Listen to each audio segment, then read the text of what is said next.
네, 우리 하나님의 말씀 오늘은 소율이 문답 95문입니다. 94문이죠. 예, 세례가 무엇인가에 대한 했죠. 예, 95문입니다. 세례는 어떤 사람에게 베푸는가에 대한 부분입니다. 일단 기도하시고 함께 나누시도록 하겠습니다. 은혜와 풍성하신 하나님, 오늘도 이렇게 또 하나님의 말씀 함께 나누려고 합니다. 주께서 도우시고 인도하여 주셔서 하나님의 뜻을 또 깨닫는 그런 시간 되게 하여 주옵시고, 또 이 세례 부분을 또 우리가 함께 살펴보면서 그 세례의 효과와 또 그 능력이 얼마나 큰가를 확인하면서, 그럼에도 불구하고 또한 이 세례가 또 함부로 남용되어서는 안 된다라고 하는 것을 우리가 또 확인할 수 있는 그러한 시간들이 되게 하여 주시옵소서. 예수님의 이름으로 기도드립니다. 네.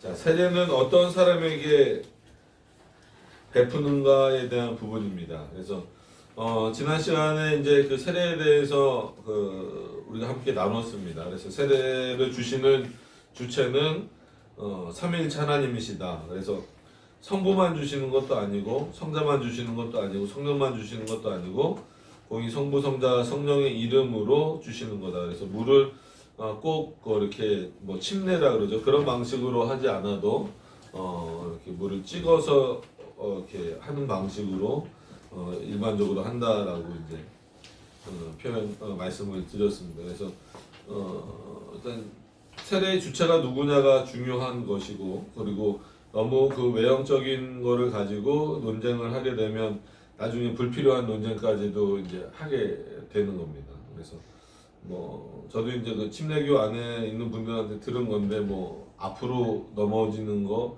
뒤로 넘어지는 거, 이게 또 그걸로 또 좀 나눠진다 그래요. 뭐 그게 좀 잘못 이해되기 시작하면 조금 그런 어려움이 있어요. 마찬가지로 그냥 세례를 주는 교회들도 너무 이거를 뭔가 이렇게 단촐해 보이니까 이렇게 뭔가를 화려하게 하기 위해서 자꾸 이렇게 어떤 절기랑 연결을 시키든지 뭐 이런 방식으로 좀 많이 하는 부분들이 있습니다. 그래서 그런 부분들을 우리가 좀 조심해야 되는 겁니다. 그래서 보여지는 외형적인 그 의미보다도 본질적으로 그 세례가 가지고 있는 의미가 뭔가를 지난 시간에 살펴보면서 그리스도에게 접합됐다라는 것과 그 언약에 주는 모든 유익에 참여한다. 가장 큰 유익은 그러니까 단순히 그냥 교회 회원이 될 수 있는 어떤 그런 자격, 이것보다도 더 큰 것은 그리스도가 실제로 인치시는 그런 어떤 의미가 있다라고 하는 겁니다.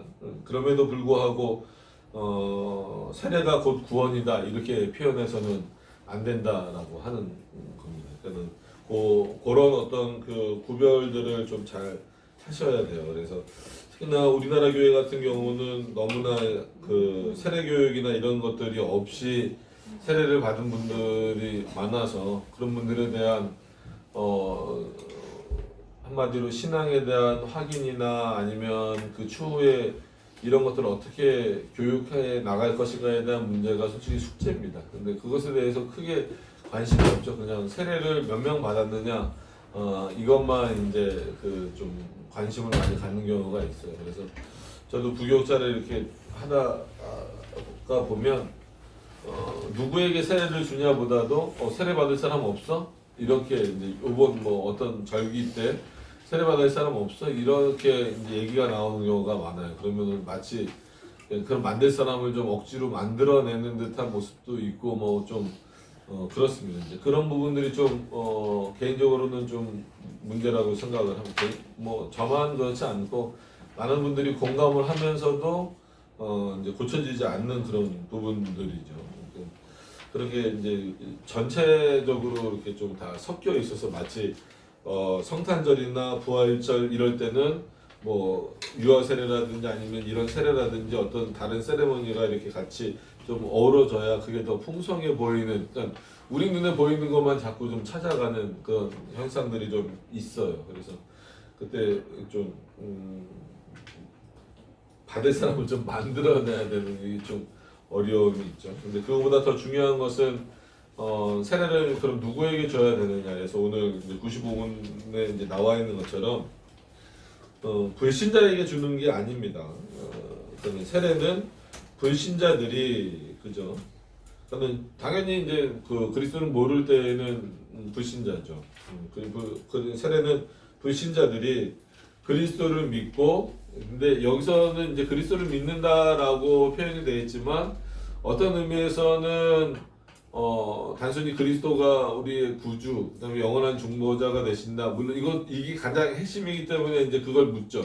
그러나 각 그 교파에서 중요하게 여기는 내용. 근데 결과적으로는 성경에서 말하는 예수 그리스도가 누구냐를 믿느냐에 대한 문제죠. 근데 이제 여러 교파들이 그리스도에 대한 그 개념 자체가 조금씩 다르기 때문에 그래서 오전에 설교 시간에도 뭐 잠깐 언급했지만 오직 예수를 굉장히 좋아해야 됨에도 불구하고 그 표현이 오해됐기 때문에 별로 이제 안 좋아한다라고 말씀을 드렸습니다. 그래서 마치 나머지 위격은 좀 어디로 없어지고 그냥 뭐 이렇게 예수 그리스도 예수 뭐 그래서 성경에 이게 그 유명한 말이에요.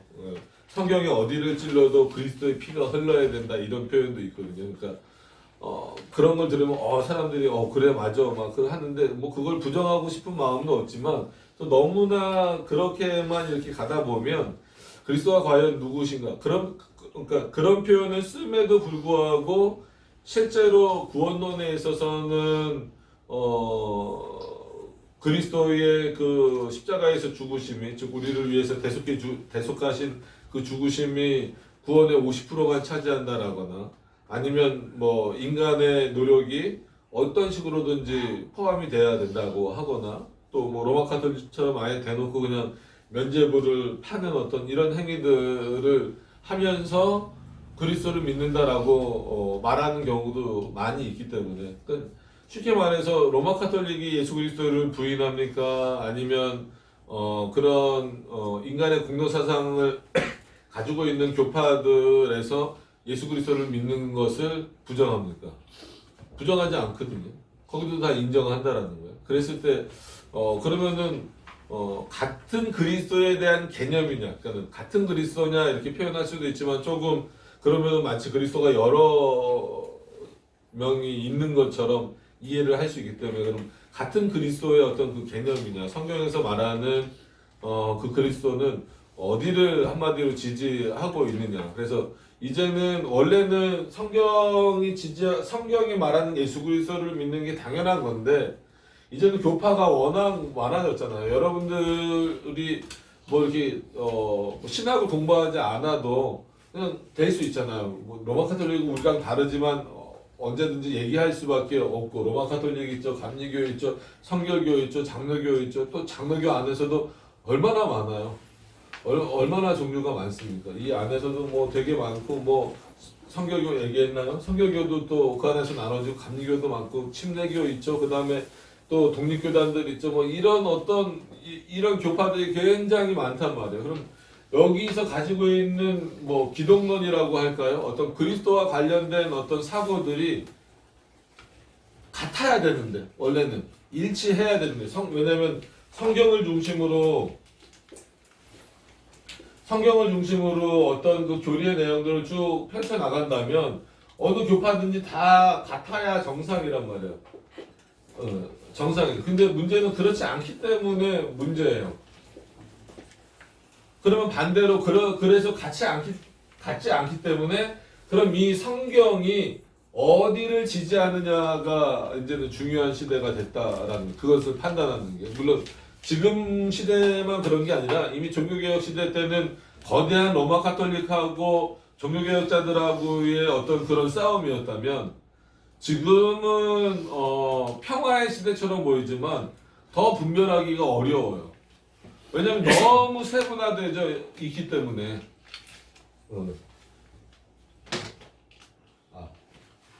너무 세분화되어 있기 때문에 더 어렵다라는 거예요. 그래서 뭐 다른 데는 다 그냥 저기 하더라도 장로교만 보더라도 뭐 대신층 무슨 층 나눠지지만 솔직한 얘기로 조금씩 다 다르잖아요. 통합하고 우리 일반이란다. 뭐 합동이나 대신하고 합신하고 통합하고 또 다르고, 그 다음에 기독교 장로회하고도 다르고, 또 고신하고도 비슷한 것 같으면서도 고신도 수정된 의미를 받아들입니다. 고신은 그러니까 우리처럼 33장이 아니에요. 고신이 받아들이는 건 고신도 웨스트민스터 신앙고백서를 표준문서로 받아들이는데 문제는 거기는 그 수정된 의미는 그래서 35장짜리를 표준문서를 받아요. 그러니까는 뭐 통합도 그렇고 그런 차원에서 보면은 이런 부분에서 이제 문제가 생기는 거예요. 그래서 어렵습니다. 그래서 그럼에도 불구하고 가장 기초적인 거는 뭐냐면 예수 그리스도 우리의 구원이 누구를 통해서 이루어지느냐, 그리고 더 나아가서는 그가 우리의 누가 되신 어떤 존재가 되시느냐라고 했을 때 영원한 중보자가 되신다. 이제 이게 핵심인 거죠.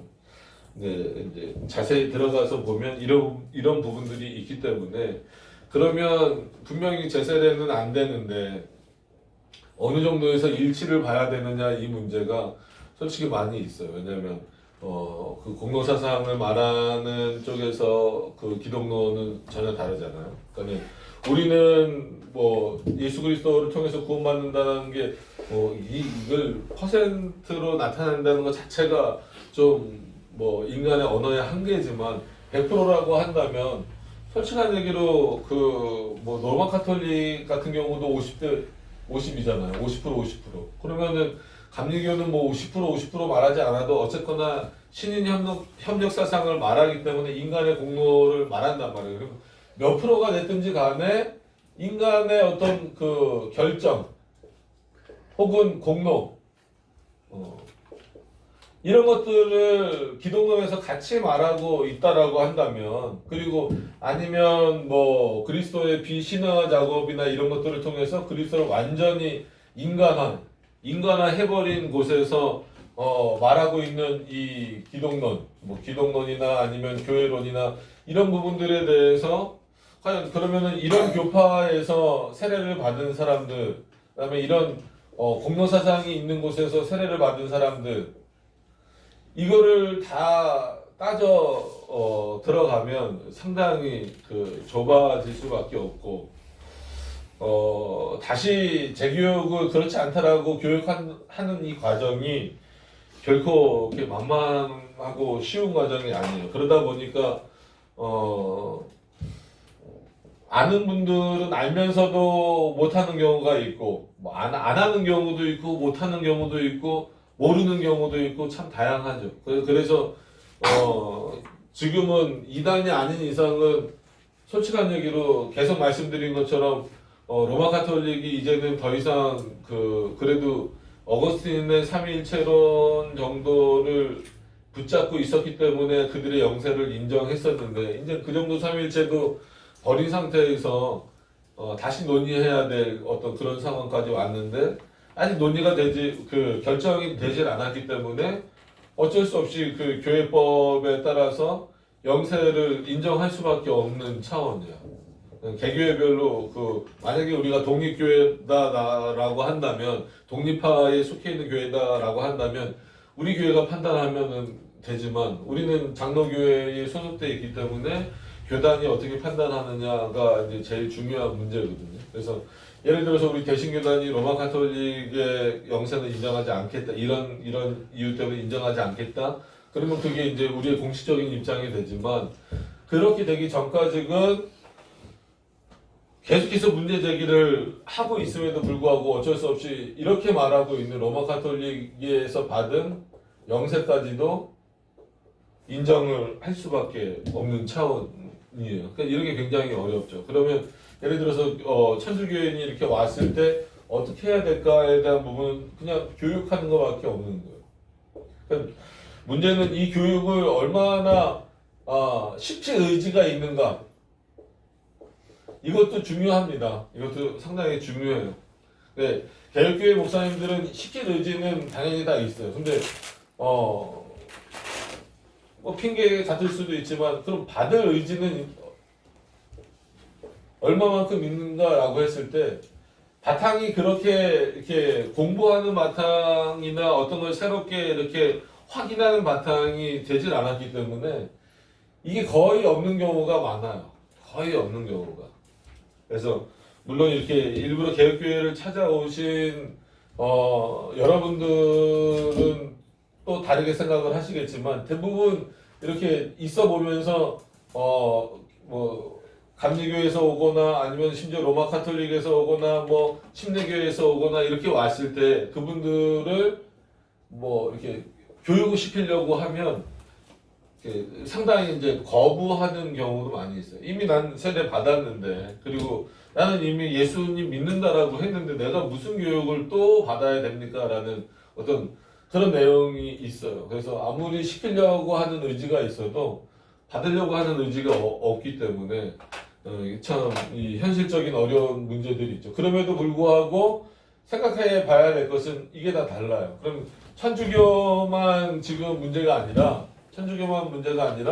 뭐 예를 들어서 뭐 감리교나 아니면 침례교나 거꾸로 침례교 같은 경우는 여러 번 말씀드리지만 여러분들이 만약에 그래서는 안 되시겠지만 침례교회로 가신다 그러면 침례를 어떻게 해야 돼요? 다시 받으셔야 돼요. 여기는 제세례를 허용하잖아요. 그러니까 아예 제세례 파니까 물론 이제 초기랑은 구별을 하셔야 됩니다. 일단 뭐 성결교단 있죠. 그 다음에 뭐 오순절 교단의 대표가 되는 뭐 순복음교회 있죠. 그러면은 여기서 말하는 이 내용들이 전부 다 다르단 말이에요. 그러면은 만약에 거꾸로 이렇게 들어왔을 때 거꾸로 뭐 성경으로 그럼 마치 이러면 이게 너무 비성경적인 것처럼 보이죠. 제가 뭐 우리가 보기엔 그렇게 보인다 할지라도 어쨌거나 성경을 추구하는 장로교회로 들어왔을 때는 이것을 다 교육을 시켜줘야 되는데 제대로 이렇게 받고자 하는 사람들이 극히 드물어요. 극히 상당히 드뭅니다. 그런 문제들이 참 있어요. 그럼에도 불구하고 교회는 해야죠. 반드시 해야 됩니다.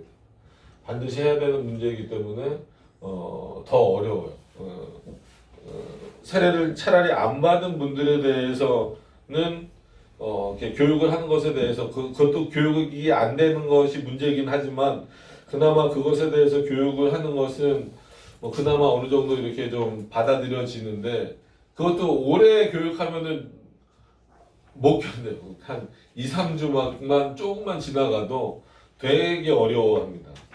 최소한 소리문답 정도는 끝내놓고 이 세례를 좀 받을 수 있는가 아닌가를 확인할 수 있어야 되는데 이제는 뭐 그게 아니기 때문에 참 그런 어려움들이 있습니다. 그래서 이런 내용들이 있다라고 하는 것을 뭐 이미 아시는 내용이지만 한 번 더 고민을 해보셔야 돼요. 그래서 여러 가지 문제 여기 이런 현실적인 문제, 그러니까 이 고백서에 나온 이 문제와 또 이런 충돌이라기보다도 한계를 느끼는 이런 현장에서의 이런 내용들이 상당히 어려워요. 그래서 저도 학교에 계속 있지만 학교에서 교수들하고 현장에 있는 목사님들하고 계속 부딪히는 내용들이 그거예요.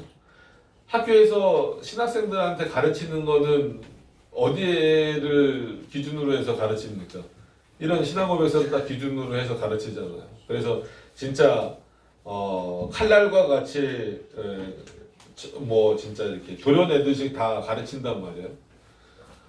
그렇기 때문에 이렇게 교수들이 하는 얘기는 굉장히 날카롭고 근데 현장에 있는 목사님들은 그래서 당신들 목회해봤냐 이런 얘기가 서로 싸우면서 나오는 거예요. 그러니까 현실적으로 닥쳐오는 그 문제들은 이거를 그대로 적용하기 너무 어렵다라는 거죠. 현실적으로. 그래서 그런 거에 있어서 대표적으로 이제 고민을 토로했던 분이 예를 들어서 이제 고인이 되셨지만 한참 전에 고인이 되셨지만 합신의 그 박윤선 박사 같은 경우 그러니까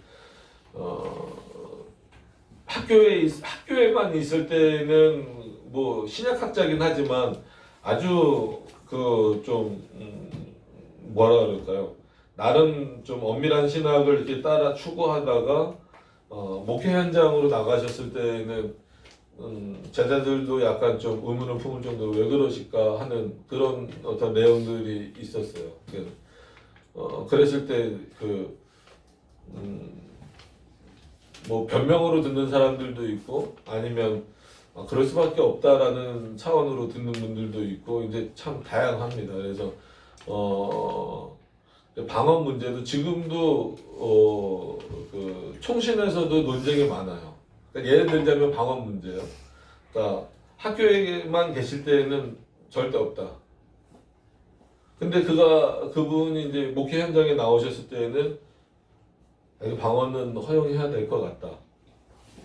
분명히 그렇게 말씀을 하셨단 말이에요. 그럼 나중에 소천하시기 전에 좀 뭔가 입장을 분명히 이게 원래는 없는 건데 교회의 어떤 그 상황이나 이런 차원에서 허용을 하신 건지 아니면 완전히 입장이 바뀌신 건지 이거에 대해서 솔직하게 입장을 표명하시지는 않았어요. 그게 이제 좀 어렵죠. 그러니까 후대 학자들이나 목회자들이 판단하기는 어려워요. 그래서 학자들은 대부분 그거는 그냥 목회적 차원에서 허용하신 것이지 허용하지 않았다 이쪽으로 좀 끌고 가려고 하고 같은 박윤선 박사의 글이나 이런 행적들을 보면서도 또 목사님들은 아니다 박윤선 박사도 결국 학교에서 가르칠 때는 없다고 하다가 실제 그 목회 현장에 나와서는 결국 그거 인정하지 않았느냐 그러니까 바뀐 거다 이렇게 해서 합신 내에서도 그렇지만 총신 안에서도 이게 논쟁이 계속 될 정도예요. 지금까지도 어느 입장이냐 그래서 뭐가 맞는지를 그러니까 그분의 입장이 뭐가 맞는지를 정확하게 왜냐하면 본인이 밝히질 않고 돌아가셨기 때문에 그냥 말씀드리는 이유가 참 이게 어려워요. 그래서 저도 그냥 이런 내용을 가르치기만 할 때는 좋아요. 이런 내용들을 가르치는 거. 근데 어쨌거나 같이 현장에 있으면서는 이런 것들이 저에게도 역시나 고민거리예요. 그래서 기다려야 되고 또 때로는 새로운 방법을 찾아야 되고 여러 가지 그런 어려움들이 있습니다. 그래서 그럼에도 불구하고 제가 여기를 못 넘어가는 이유가 이 부분이 계속 걸리기 때문에 그래요. 세례는 불신자들이 그리스도를 믿고 고백하며 그에게 복종하는 데까지 이르러야 베푼다. 그러니까 세례를 받는 그 수준은 어떤 의미에서는 장로교의 입장에서 보면 그냥 나는 예수 믿습니다 해서 주는 정도가 아니에요. 요 문장만 보시더라도 불신자들이었는데 즉 전혀 예수 그리스도가 누군지 모르는 상태였는데 그리스도를 그러니까 우리 차원에서 그러니까 장로교 차원에서 볼 때 개혁신학 차원에서 볼 때 그리스도를 믿는다라고 하는 것은 당연히 삼위일체 하나님을 믿는 것이고 그분의 작정과 예정을 믿는 거고 그러니까 이게 모든 교리의 총화 그걸 다 알아야 세례를 주겠다라는 거예요. 그걸 다 알아야 세례를 줘야 된다라는 거고. 세례를 받고 조금씩 알아가죠. 이게 아니라 어느 정도는 이 개혁신학에 대해서 그 기초적인 내용들은 알아야 세례를 받을 수 있다. 왜냐하면 그리스도를 믿고 고백하며 그에게 복종하는 데까지. 그럼 성경이 말하는 그리스도를 믿고 성경이 말하는 그 그리스도를 나의 구주로 고백하며 성경이 말하는 그 그리스도에게 복종하는 데까지 이르러야 된다. 그러니까 이미 구원의 서정 안에 들어와 있다라는 의미거든요. 물론 부르심부터 있는 거니까. 그러니까 그런 부분이 상당히 어려운 거예요. 그러니까 세례를 받고 성장하는 게 아니라 어느 정도 성장한 사람에게 세례를 줘야 되는 게 개혁신학의 입장이란 말이에요. 근데 현실적으로는 이거를 지금 교회에서 적용하기에는 너무나 거리가 멀어졌어요. 멀고 어려움이 굉장히 많죠. 세례 교육을 한다고 하더라도 또 시간을 내야 되고 뭐 해야 되고 또 하는데 늘 여기서 어떤 방식으로든지 걸리는 부분들이 많이 있어요. 여기서도 마찬가지고 외부에서 올 때도 마찬가지고 그래서 이런 부분들이 참 어떻게 풀어가야 될까? 그냥 가르치는 거에서 멈추는 게 아니라 실제 현장에서 이런 부분들을 어떻게 풀어가야 될까라고 하는 거는 저도 여전히 고민으로 남아요. 그래서 뭐 이제 계속해서 뭐 저도 현장에 있는 사람이지만 현장에 있으면서 이렇게 목사님들하고 얘기하고 그러면 이런 내용들을 나누면 알겠다는 거죠. 당연히 개혁 신학을 배우러 왔으니까 목사님들이나 뭐 학생들 배우러 왔으니까 알겠다는 거예요. 근데 본인이 있는 교회나 어떤 그런 상황에서 이걸 어떻게 적용해야 되는 적용의 문제가 이제 늘 발목을 잡는 거죠.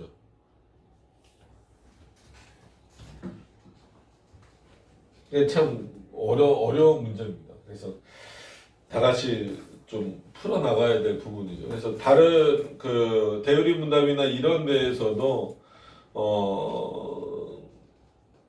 적용보다도 어떤 원리적인 그러니까 원론적인 아주 그 기본적인 내용들만 이렇게 표현을 하고 기본적인 내용이라고 해서 짧은 게 아니라 그 원칙적인 표현들을 하고 있기 때문에 답을 얻기는 그렇게 쉽지는 않아요. 그래서 대의문답에서도 세례가 무엇인가 뭐 지난 시간에도 우리가 잠깐 봤지만 조금 이렇게 자세하게 나왔을 때 읽어보면 그래요. 세례는 신약 성경이 인정한 성례며 이 성례에서 그리스도께서는 성부와 성자와 성령의 이름으로 물로 씻음을 제정하셨는데 그래서 물을 어떻게 한다라는 것은 큰 의미는 없다라는 거예요. 그래서 쭉 뭐 그건 지난 시간에 읽은 부분이니까 넘어가면서 덧붙이는 내용이 뭐냐면 양자됨과 영생에 이르는 부활을 나타내고 확증하는 표준이자 인장이다. 그리고 세례를 통해서 받는 당사자는 보이는 교회에 엄숙하게 가입되고 더 나아가 전적으로 주님의 소유로만 있으라고 공적으로 고백하면서 맹세합니다. 그러니까 이렇게 하라는 거예요. 세례를 줄 때도 이렇게 할 것을 기대하는 마음으로 줘야 되고 세례를 받은 사람도 이렇게 살아야 된다라는 거죠. 그러니까 이게 원칙인데 이 원칙이 현장에서 제대로 잘 지켜지지 않는 거죠. 그러니까 인간의 연약함 때문에도 그렇고 또 이 어떻게 보면 그동안 교회가 성장을 쭉 해오고 시간이 지나면서 오히려 우리의 내용들이 이 종교개혁 시대 때나 이런 신앙 고백의 내용들이 뭐라 그럴까요? 땅속에 좀 묻혀가는 듯한 어떤 그런 의미였기 때문에 다시 이거를 꺼내들어서 한다는 것 자체가 굉장히 어려워요. 그러니까 저처럼 개혁교회를 하겠다고 개척을 한 분들도 상당히 어려워요. 근데 더 고민을 토로하는 분들은 여전히 부교육자로 있거나 아니면 그 청빙을 받아서 간 분들은 굉장히 어려워하세요. 그 고충을 토로하기도 하고 그래서 참 고민이 많이 됩니다. 그러니까 이 부분이 틀리다는 게 아니라 이거를 어떻게 무리 없이 그 교회에 개혁교회로 맨 처음부터 시작한 교회든 아니면 목사님이 청빙을 받아서 일정 부분 계속 바꿔 나가려고 하는 교회든 이것은 참 적용하는 게 굉장히 어렵다라는 거죠. 그리고 또 그럼 누구에 의해서 집행돼야 합니까? 이거는 이제 소유리 문답에서는 그렇게 자세히 나오진 않았기 때문에 말씀드리면 세례는 보이는 교회 밖에 있는 어떤 사람에게도 집행되어서는 안 됩니다. 당연하죠. 공적인 교회 안에서 공교의 개념입니다. 사적으로 막 주면 안 되는 거예요. 그 때문에 약속의 언약에 외인인 사람이 그리스도를 믿는 믿음과 그리스도에게 순종할 것을 고백할 때까지는 그 사람에게 집행되어서는 안 됩니다. 그러니까 이거를 이미 다 어긴 거나 마찬가지예요. 기존 교회들이 어겨 왔었기 때문에 세례를 준 이후에 그 문제를 풀어 나가려다 보니까 더 어렵죠. 그러지 말았어야 되는데. 그리고 이제 이거는 이제 유아 세례 문제도 언급이 되니까. 그러나 양친이든 바로 대리문답은 그러면서 또 저기로 넘어가요. 그러나 양친이든 그중 어느 한쪽이든 그리스도를 믿는 믿음과 그리스도에게 순종할 것을 고백하는 부모에게서 태어난 유아들은 그런 점에서 은혜 언약 안에 있으므로 은혜 언약 안에 있다고 믿는 거예요. 100% 실제 그렇다라는 얘기는 아니고 은혜 언약 안에 있으므로 세례를 받아야 합니다. 그래서 이제 유아 세례가 필요하다라는 것을 표현을 하는 겁니다. 받아도 되고 안 받아도 되는 문제가 아니라 우리가 교회 회원이 되는 자격으로서 도 받아야 되지만 성인들도 받아야 되는 것처럼 유아 세례도 받아도 되고 안 받아도 되는 문제가 아니라 반드시 받아야 되는 그런 차원으로 표현을 하고 있는 겁니다. 그래서 그럼 세례를 어떻게 활용해야 됩니까? 그래서 이거는 그 제목을 한번 그 원문으로 봐야 될 것 같아요.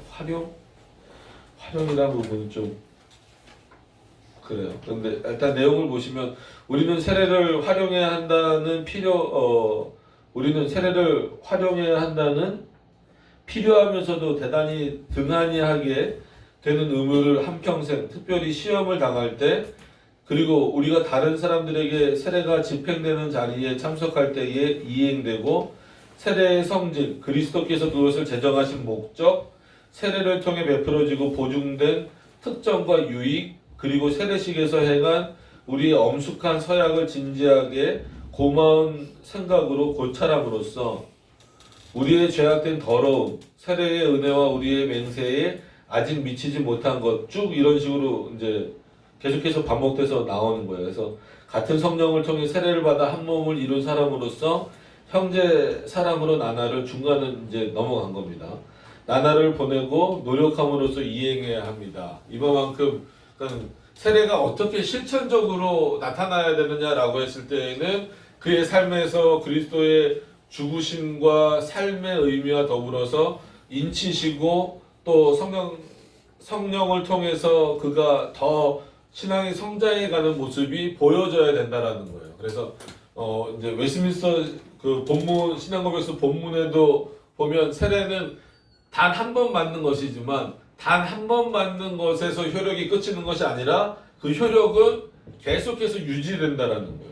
계속해서 유지되면서 그의 신앙을 더 돈독해 하고 더 발전시키는 어떤 그런 차원으로서 이 세례가 있다라고 하는 것을 이제 표현하고 있는 겁니다. 그런 차원에서 세례의 필요성을 강조하고 있는 거죠. 그리고 세례는 반드시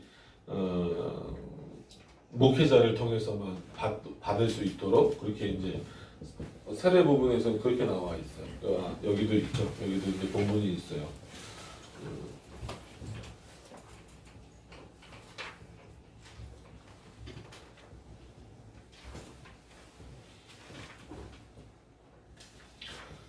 28장 이제 그 세례 부분에 가면 이걸 뭐 다 읽어드릴 수는 없고 여기도 이제 1절에는 예수 그리스도께서 제정하신 성례다 이렇게 말하고 2절 이제 핵심적인 것만 말하면 세례를 사용하는 데는 외적인 요소는 외적인 요소는 물이에요. 다른 거 기름이나 이런 거 아니라는 겁니다.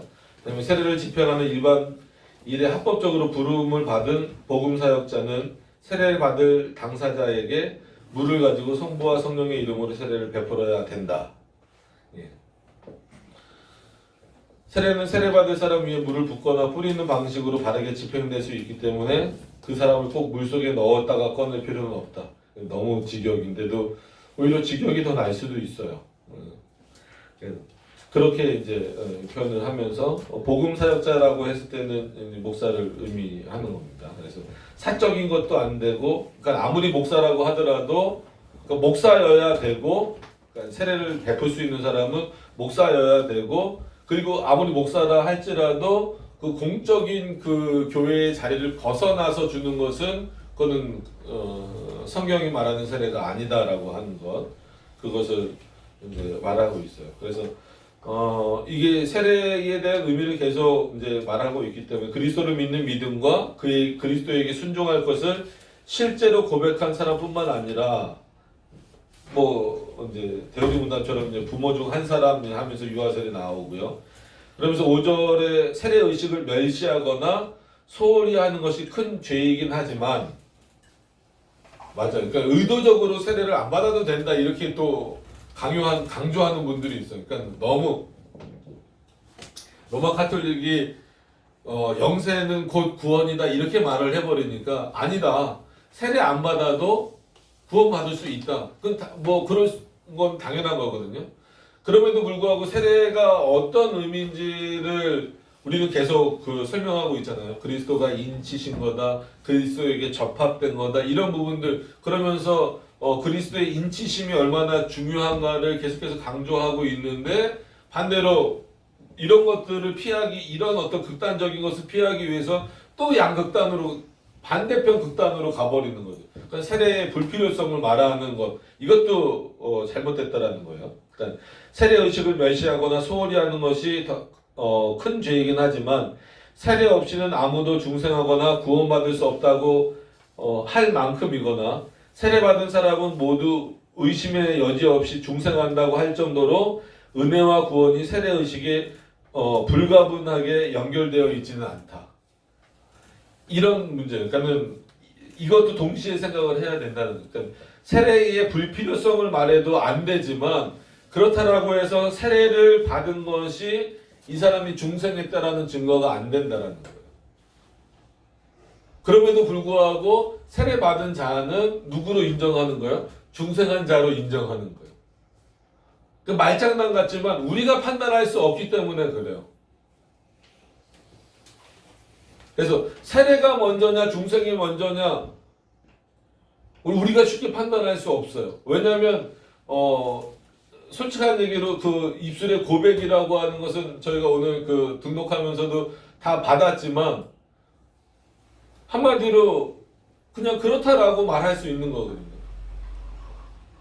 그게 꼭 중생을 반드시 의미한다라고 우리가 판단하기가 어렵다라는 거예요. 그런 차원에서. 그래서 세례는 아무도 중생하거나 구원받을 수 없다고 할 만큼도 그렇게 말해서도 안 되지만 즉 세례를 받았으면 이 사람은 중생자이고 중생을 받은 사람이고 하나님의 택자구나. 그러니까 자신의 입술로 고백을 했겠구나라고 말하지만 칼빈도 기독교 강요에서 그러잖아요. 유기자들 중에서 일부는 자기를 택자로 생각하는 경우도 있고 심지어 성령의 은혜를 경험한 사람도 있다라고까지 표현을 한단 말이에요. 근데 그거는 일시적이다.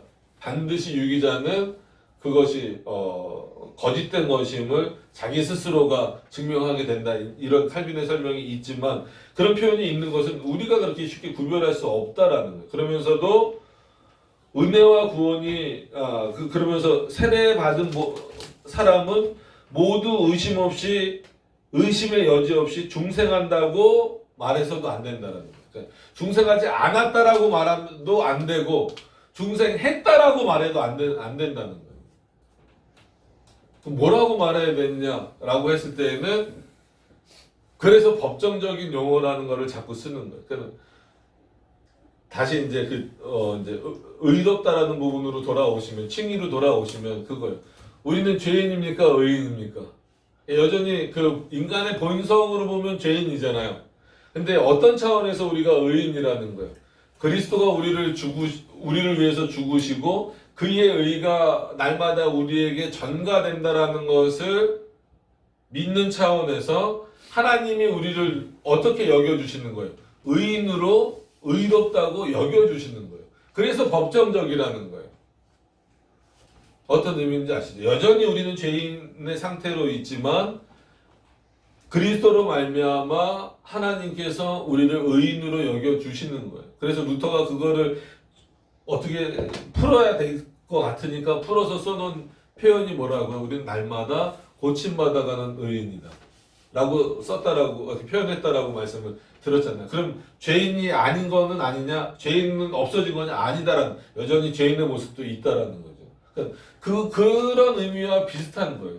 그러니까 법정적으로 세례를 받았을 때에는 교회의 회원이 되는 것과 더불어서 이 사람은 중생받은 자로 교회가 받고, 또 어떤 자로 하나님의 택하심을 입은 자, 우리의 교리로 따르면, 일반적으로는 구원이라는 표현을 쓰더라도 개혁교회의 그 교리에 근거하면 세례받은 자는 택자로 인정을 하는 거예요.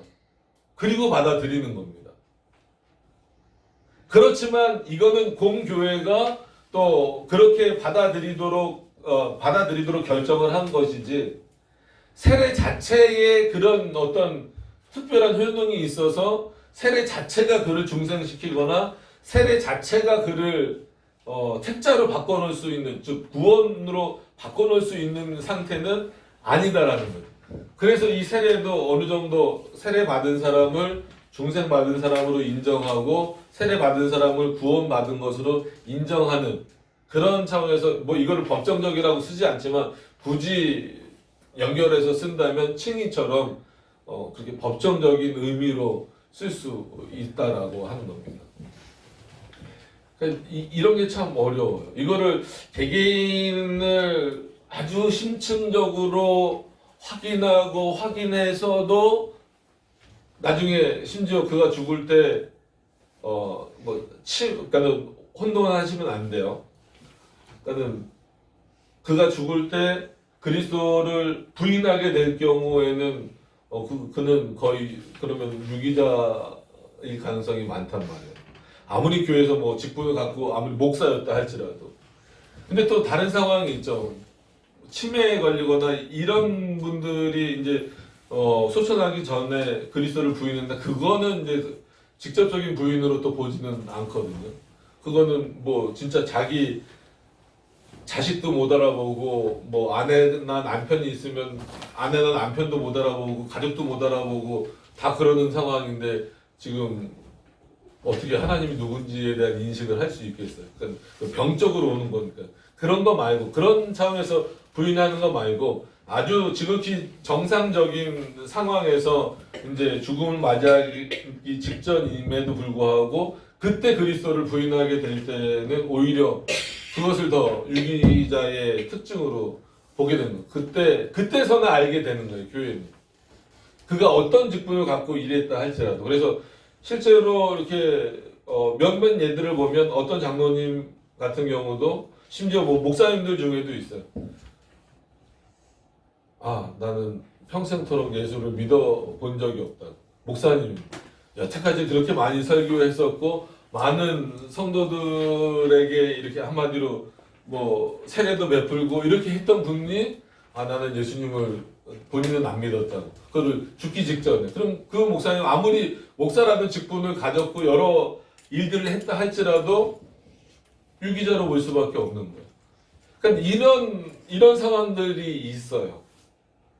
저는 전체 다는 아니지만 저는 아주 뭐 극단적인 예를 좀 들어드렸지만, 그러니까 이런 부분을 풀어나가기 위해서 그래서 굉장히 아주 조심스러울 수밖에 없어요. 이런 걸 판단할 때 그 판단의 기준을 어디다 둬야 될까, 이게 참 굉장히 조심스럽습니다. 그래서 그거는 뭐 교수나 일반 목사님들은 솔직한 얘기로 우리나라만 좀 그렇게 나눠지지, 외국은 교수가 목사고 목사가 교수고 그래요.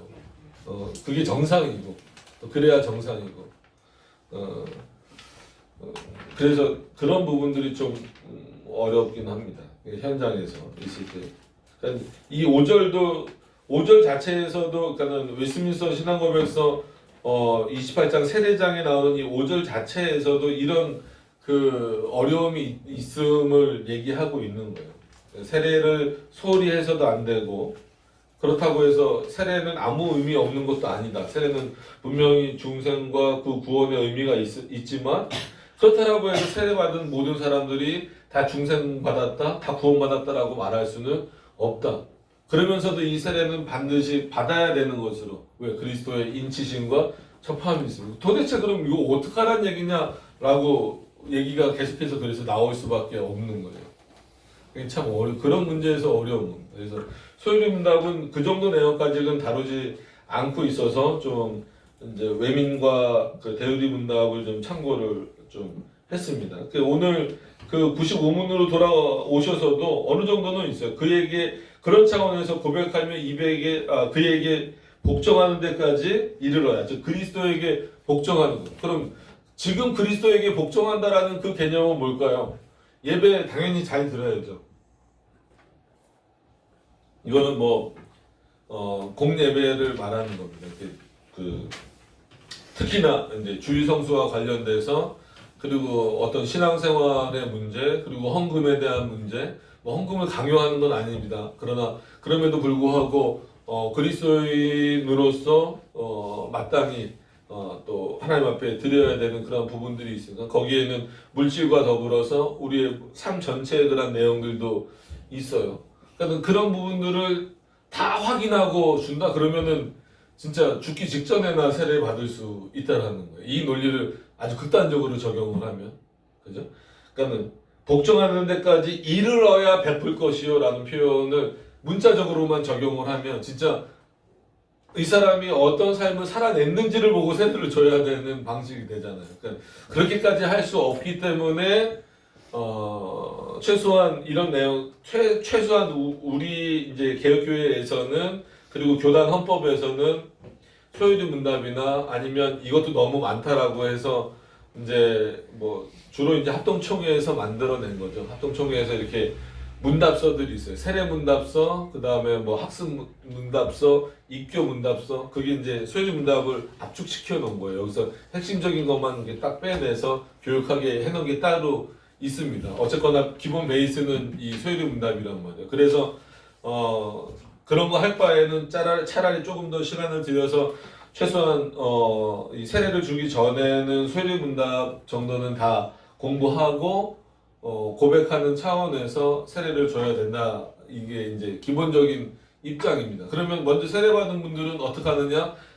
자기가 어디서 세례를 받았든지 간에 어떤 교육을 받았든지 간에 다시 한 번 더 이 교육을 통해서 세례를 이렇게 확인하는. 그러니까 내가 받은 세례가 이런 의미가 있는 거구나. 그러니까 세례장만 공부하는 게 아니라 1문부터 107문까지 보면서 이게 기독교 신앙이 이런 거구나. 개혁 신앙이 이런 거구나. 장로교 신앙이 이런 거구나라고 하는 것을 확인하는 그런 차원이 있어야 되는 거예요. 그럼 그때까지 어떻게 해야 되느냐, 성찬의 문제나 이런 문제들을 어떻게 해야 되느냐라고 하는 것은 참 어려운 문제예요. 이거를 어떻게 어느 정도까지 확인을 해야 되느냐 했을 때는 교회에서는 솔직히 묻는 방법, 그러니까 물어서 그래서 양심에 따라 답하십시오라고 이렇게 말할 수밖에 없는 그 한계가 있어요. 왜냐하면 실제로 본인의 양심에 따라서 말하지 않으면 행동으로 판단하거나 할 수 있어요. 근데 그거는 나중에 권징의 문제에 해당하는 거지. 예를 들어서 아직 예를 들면 우리 교회를 비유한다 그러면 우리 교회의 회원이 되지 않은 상황에서 그에게 어떤 무엇인가 이렇게 발견되었을 때 권징하거나 하거나 이런 부분들이 제한적이라는 거죠. 아주 제한적일 수밖에 없는 거죠. 그러니까 오히려 교회 회원이 되었을 때 더 강하게 그런 것들을 그러니까 의무도 있다라고 분명히 말씀을 드렸잖아요. 그런 의무들을 강하게 요구할 수 있는 그런 차원이 또 되는 부분들이 있어서 그런 게 참 또 어려워요.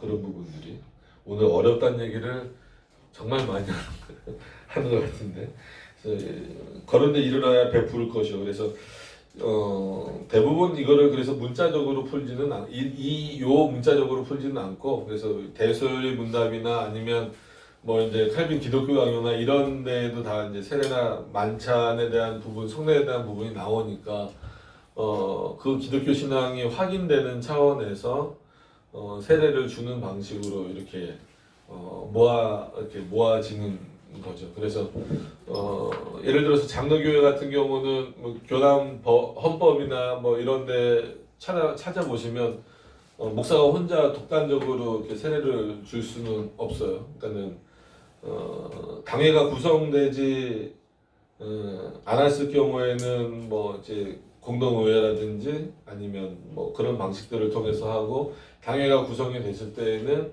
당회에서 결정을 이제 하게 되죠. 결정을 하게 돼서 세례를 주는 방식으로 이렇게 하는, 최대한의 어떤 그 안전장치만 마련해 두는 것이지 그게 100% 판단할 수 있는 그러니까 당회에서 허락이 됐기 때문에 예를 들어서 이 사람은 택자다, 이건 월권이나 마찬가지란 말이에요. 하나님 앞에서는 그런 부분들이 있습니다. 그래서 참 어렵죠. 또 어렵단 말을 쓰네. 일단 이 부분은 그렇게 해서 넘어가시고, 또 입교한 자의 자녀에게 베푸는 것이다. 그래서 여기서 너무 짧게 나왔지만 유아세도 그런 차원에서 중요하게 여기는 거예요. 왜 그 한 부모라도, 그러니까는 엄마나 아버지라도 신앙이 있으면 그 아이를 언약 백성으로 받는다 그랬어요. 근데 냉정하게 보면 언약 백성이 아닐 수도 있거든요. 그래서 저는 개인적으로 그 수업은 뭐 예전부터 들어서 결혼하기 전에 들을 때에는 별로 충격을 안 받았었어요. 그럴 수도 있지. 근데 결혼하고 나서 애가 생긴 다음에 그 수업을 그 표현을 또 들었을 때에는 상당히 그러니까 계속해서 반복적으로 들었음에도 불구하고 좀 혼란스러울 때도 있었어요. 뭐냐면, 여러분, 우리 예를 들어서 저희 두 명밖에 없으니까 성재랑 윤재는 당연히 유아 세례 받았어요. 그 뭐에 근거해서 받는 거예요? 그 부모의 그 믿음에 근거해서 그 자녀까지도 누구라고 믿는 거예요? 은혜 언약 안에 있다라고 믿는 거예요. 그렇게 믿는 거예요. 제가 이 말씀을 왜 드리냐면, 제 논문 지도 교수였던 그 김영규 교수님 같은 경우는 아무리 그렇게 믿는다 할지라도 택자가 유기자를 키울 수도 있다.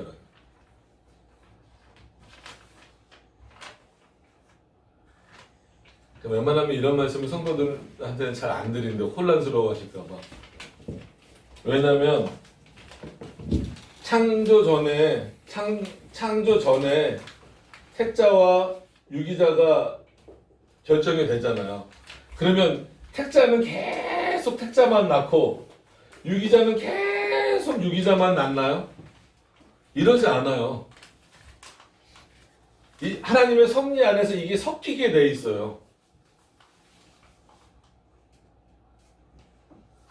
그러니까 분명히 이거를 절대 부정하시는 표현으로 쓰신 게 아니에요. 은혜 언약 안에 있다라고 믿으면서 가르쳐야 되지만, 나중에 그 아이가 만약에 커서 하나님을 떠난다고 하더라도, 물론 부모의 교육을 열심히, 하나님의 말씀에 대한 교육을, 우리 한마디로 개혁교회의 교육을 열심히 시키지 않았다라면 부모의 책임이지만, 열심히 시켰음에도 불구하고 그가 떠난다면 누구일 수 있다? 유기자일 수 있다. 이 정도까지예요. 그러니까 이 표현을 함부로 쓰시면 안 됩니다. 택자가 유기자를 키울 수 있다. 이 표현을 함부로 쓰시면 큰일 나요.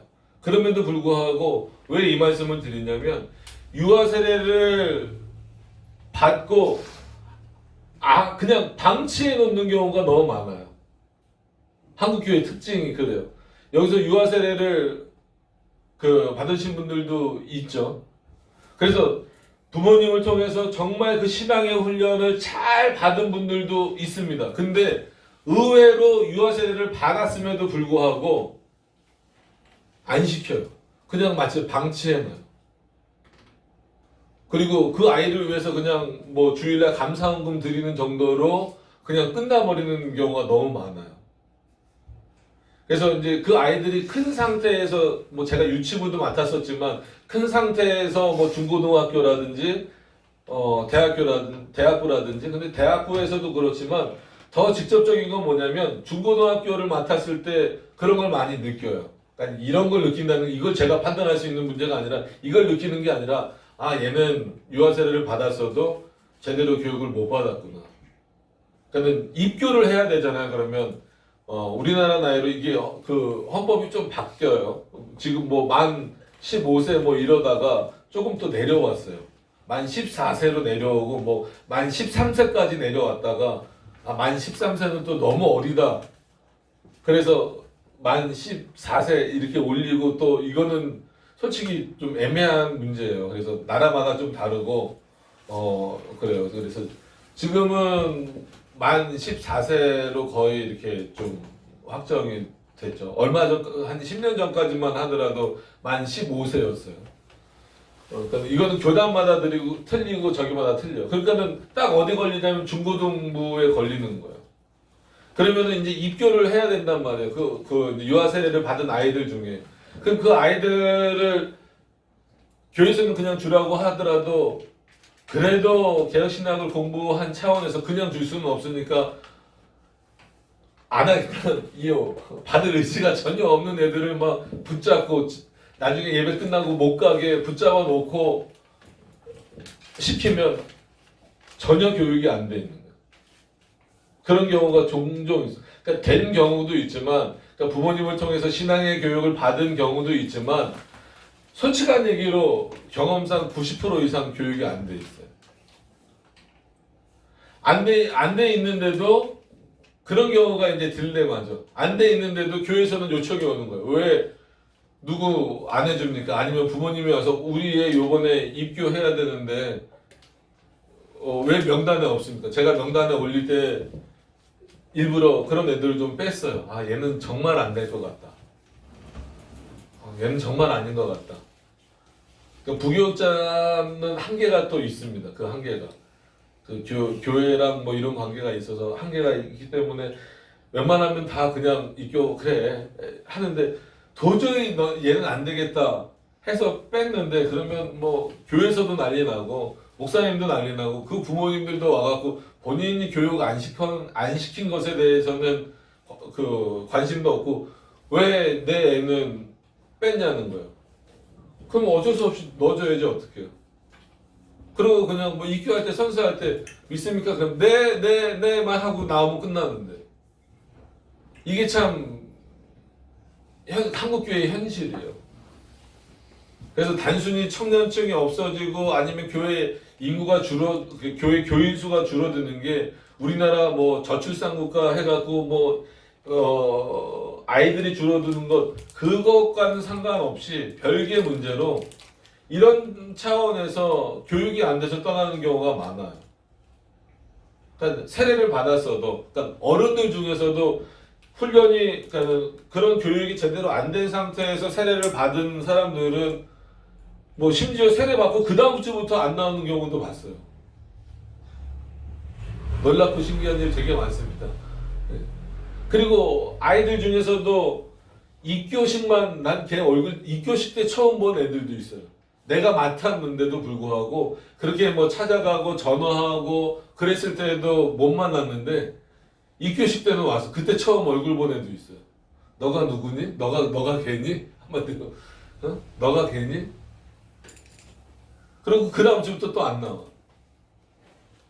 이런 현실 가운데에서 이런 내용으로 공부를 시켜야 된다. 어려워요. 그래서 뭐 여러 가지 개척을 하게 된 여러 가지 이유가 있지만 그 중에 그 하나도 이것도 그 중에 하나가 있는 거예요. 왜냐하면 최소한 세례를 줄 때 막 주지 않기 위해서 함부로 주지 않기 위해서 그런 이유도 있습니다. 그래서 이 세례라고 하는 것이 이제는 너무 이렇게 뭘까요? 가치 없게 생각하거나 아니면 이걸 또 너무 그냥 이렇게 화려하게만 포장하려는, 그래서 그거 자체가 다시 천주교로 회귀하듯이 세례 안 받으면 구원 못 받는 거야 이렇게 또 표현을 하거나 이런 방식으로 흘러가는 부분들이 조금은 안타까워요. 그래서 오늘은 좀 이 어떻게 보면은 신앙 고백서들과 또 이 당장 현장과의 이 괴리감들에 대해서 좀 말씀을 드렸는데 여기서 여러분들이 좀 같이 고민을 좀 하셨으면 좋겠어요. 이런 부분들을 어떻게 좀 좁혀갈 수 있는가. 그래서 뭐 그 일환으로 토요일부터 하는 그 교육도 그래서 이렇게 누구를 초청하는 것도 중요하지만 우리 성도님들이 나오셨으면 좋겠습니다라고 말씀드리는 이유도 거기 있습니다. 좀 같이 참여하셔서 하시면 또 이런 한마디로 다 아시는 내용이어도 아주 기초적인 것부터 다시 들으시면 그래도 좋지 않을까, 조금 더 도움이 되지 않을까 하는 방향에서 시작을 지금 이제 하려고 준비 중에 있는 겁니다. 그래서 다시 돌아오면 이런 문제들을 생각을 해보면 요 세류문답 이 95문도 그렇게 쉽진 않아요. 그러니까 단순하게 보면 95문은 세례는 예수 그리스도를 시인하는 자들에게 예수 그리스도를 내 구주로 나의 구주로 고백하는 자들에게 베푸는 것이다. 그리고 유아 세례는 한 부모, 그러니까 양쪽의 한 부모만 믿더라도 그냥 은혜 언약 안에 이 자녀가 있다라고 여기고 세례를 주는 것이다. 그냥 그렇게 그냥 문장으로 끝내버릴 수 있어요.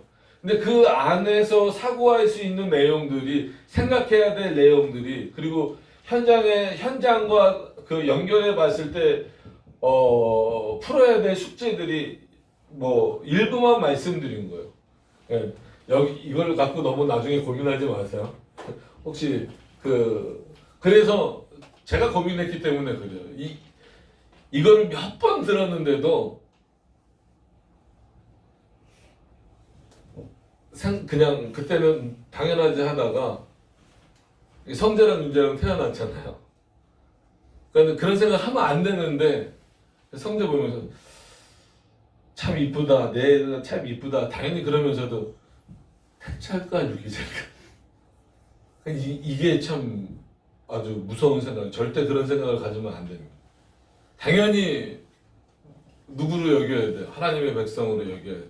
은혜 언약 백성으로. 근데 그냥 인간이 그만큼 연약한 거예요. 조직신앙만 20년을 하더라도 이 생각이 드는 거예요. 근데 이게 또 틀린 건 아니라는 거예요. 그래서 웬만하면 이거는 일반 성도님들한테는 안 가르쳐 드리죠. 근데 이제 그래도 우리는 개혁교회를 이렇게 좀 추구하니까 은혜 언약이라고 하는 것이 가끔 묻는 분들이 있어요. 그러면은 그 유아 세례 받은 사람들이 은혜 언약 안에 있다라고 하는 것은 그럼 유아 세례는 그 택자를 의미합니까? 라는 질문을 하는 분들이 있어요. 그러니까 오히려 그리고 그것 때문에 신학자들도 그렇게 말했기 때문에 틀렸다는 거예요. 니네는 그렇게 보면 안 된다는 거죠. 그게 이제 대표적으로 이제 침례교가 그렇게 공격을 하는 거죠. 어떻게 그거를 은혜 언약 백성으로 볼 수 있느냐? 거기선 또 아주 엄밀하게 이걸 또 적용해서 택자가 아닐 수도 있지. 당신들이 말하는 것처럼, 너희들이 말하는, 장로교 너네가 말하는 것처럼 택자가 아닐 수도 있는데 어떻게 은혜 언약이라고 함부로 딱 그 외민에다 고백할 수 있느냐. 여러분 이게 개혁 신학자들 중에서도 상당히 고민이에요. 그래서 뭐 사보이 선언이나 아니면 뭐 이런 그런 일치신조나 이런 데 있어도 이런 부분들이 다 빠져 있는 게 이걸 해결하지 못해서 그런 부분들을. 근데 이건 우리가 해결할 수 있는 문제가 아니에요. 그러니까 이건 너무 이제 그냥 한번 그냥 이런 얘기가 있구나 하는 것으로 듣고 넘어가시고, 중요한 것은 하나님의 언약 백성으로 여긴다는 것. 그렇기 때문에 부모의 책임감은 유아 세례를 받은, 그러니까 유아 세례를 받은 아이의 부모의 책임감은 정말 어떻게 보면 굉장히 무겁다라고 하는 것을 기억을 하셔야 돼요. 이 아이가 정말 신앙 안에서 공부 잘하는 것만 신경 쓰지 말고 신앙 안에서 잘 자랄 수 있도록, 그렇지 않으면 정말 매를 들어서 그 아이가 올바르게 신앙생활을 할 수 있도록 가르쳐야 된다라고 하는 것을 기억을 하셔야 됩니다. 그래서 그런 책임감이 부모에게 오히려 주어지는 거예요. 하나님의 언약 백성을 제대로 가르치라는. 그게 이제 성인으로 오면 교회에 책임을 묻는 거죠. 목사에게다가 책임을 묻는 겁니다. 세례를 줄 때 아무에게나 주지 말고 이런 어떤 그 신앙의 고백들을 확인한 이후에 세례를 줘라. 근데 그것도 100% 구원으로 끌고 갈 수는 없다라는 것은 아까 계속해서 말씀드린 이유입니다. 인간이 가지고 있는 한계. 공교회에서 아무리 뭐 문서를 통해서 확인하든 여러 번 대화를 통해서 확인하든지 간에 100%일 수는 없다라는 거죠. 그럼에도 불구하고 이런 교육들을 통해서 마치 안전장치처럼, 그리고 그것을 더 확증하고 확인하는 그런 표현들로서 이런 것들이 있다라고 하는 거예요. 그래서 세례를 받으신 분들도 계속해서 이런, 특히나 오후 시간에 이 소요리 문답 저희가 지금 하고 있는데 이제 거의 끝나가긴 하지만 이 소요리 문답 하는 시간만큼 또 이 시간에도 잘 집중하셔서 세례 받은 의미가 뭔지, 꼭 이 세례장이 아니더라도 지나가서도 이제 거의 이제 끝나면 주기도문 남는 거거든요. 주기도문 이 부분 가서도 그렇게 하셨으면 좋겠어요. 그래서 끝나면 이 소요리문답이 끝나면 기독교 강요를 하자는 의견이 있어서 기독교 강요도 거의 뭐 이런 흐름으로 이제 나갈 거니까 더 어렵죠. 그럼에도 불구하고 오히려 예전에 세례를 받으실 때 혹시 교육을 못 받으셨다라고 한다면 마치 세례 교육을 지금 받는다라는 마음으로 좀 이렇게 참여하셨으면 좋겠고, 세례를 받으셔야 되는 분들은 뭐 더 당연하게 더 좀 집중하셔서 들으셔야 되고, 토요일날 그 첫 번째 셋째 주에 하는 내용도 함께 좀 같이 참여하셔서 들으시면 좋을 것 같습니다. 그래서 결국 교회가 지금 할 수 있는 방법이 뭘까를 늘 고민을 해요. 오늘도 이제 끝나고 저기 구리로 스터디 가야 되는데, 아마 목사님들이 이제 진도도 나가지만 본인들이 이제 궁금하신 거, 아니면 이제 목회하다가 어떤 풀리지 않는 문제들, 이런 거를 또 질문하시는 경우가 있어요. 그러면 그 진도는 딱 뒤로 밀어놓고 이제 그거 먼저 해결하느라고 시간이 좀 많이 갑니다. 그래서 한 4시간, 5시간 할 수밖에 없어, 하다 보면. 그래서 말씀드린 대로 그분들하고 이제 공부한 거가 5년이 됐는데 외민을 시작한 거는 3년 전이에요. 근데 이제 구장이 뭔지 아세요? 웨스트민스터 구장이 자유의지입니다. 자유의지. 이제 거기 나가고 있어요. 3년 동안. 3년 됐는데 거기 나가고 있습니다. 그래서 그만큼 어려워요. 목사님들이 진통을 겪는 거예요. 진통을 겪는 거예요. 근데도 이 부딪히는 이 부분들에 있어서 참 어려움이 많습니다. 그래서 오늘 어렵다라는 표현을 너무 많이 써서 죄송하고, 근데 그만큼 어려워요. 특히나 이 세례 부분은 어떻게 우리가 뭐 다른 부분도 마찬가지지만 교회가 100% 이렇게 뭔가를 확인할 수 없는 상태이기 때문에 주의 성찬으로 넘어가면 더 적입니다. 더 이제 뭐라 그럴까요? 혼란스러운, 이렇게 뭔가 이렇게 참 어떻게 이거를 기준을 잡아서 참여와 참여 금지를 해야 되는가에 대한 이 어려움이 이 문자적인 것과 더불어서, 문자적인 것도 상당히 어렵지만 교회 현장의 문제가 또 있다라고 하는 것을 기억을 좀 하시면서, 오늘 세례는 소요리 문답은 여기서 마치고 있어요. 여기서 마치고 있어서 이 정도 하시고 다음 주에 이제 성찬 문제로 넘어가도록 하겠습니다. 그리고 어차피 나중에 이제 이거 끝나고 기독교 강요를 하게 되면 물론 초반에 나오지는 않지만 우리가 초판을 볼 겁니다. 기독교 강요가 이제 최종판이 이렇게 많은데 최종판 말고 초판을 먼저 보고 초판은 한 요만 할 거예요. 요만 혹시 보신 분들 한 요만 요 정도 요거보다 조금 크거나 작거나 작지는 않아요. 요만 할 겁니다. 그죠? 요거보다 조금 크겠죠. 여기 두껍겠죠. 두께가. 그래서 그렇게 하셨으면 좋겠습니다. 미리 말씀을 드리는 거예요. 팝니다. 근데 크리스찬 다이제스트에서 나온 걸로 초판은 아마 거기 다른 데도 있는지 모르겠는데 거기 걸로 그냥 구입을 하시면 좋을 것 같아요. 교재를 통일해야 되니까. 그 양락홍 씨가 번역한 그 양락홍 그분께서 번역하신 걸로 이렇게 나가도록 그렇게 하겠습니다. 자, 기도하도록 하죠.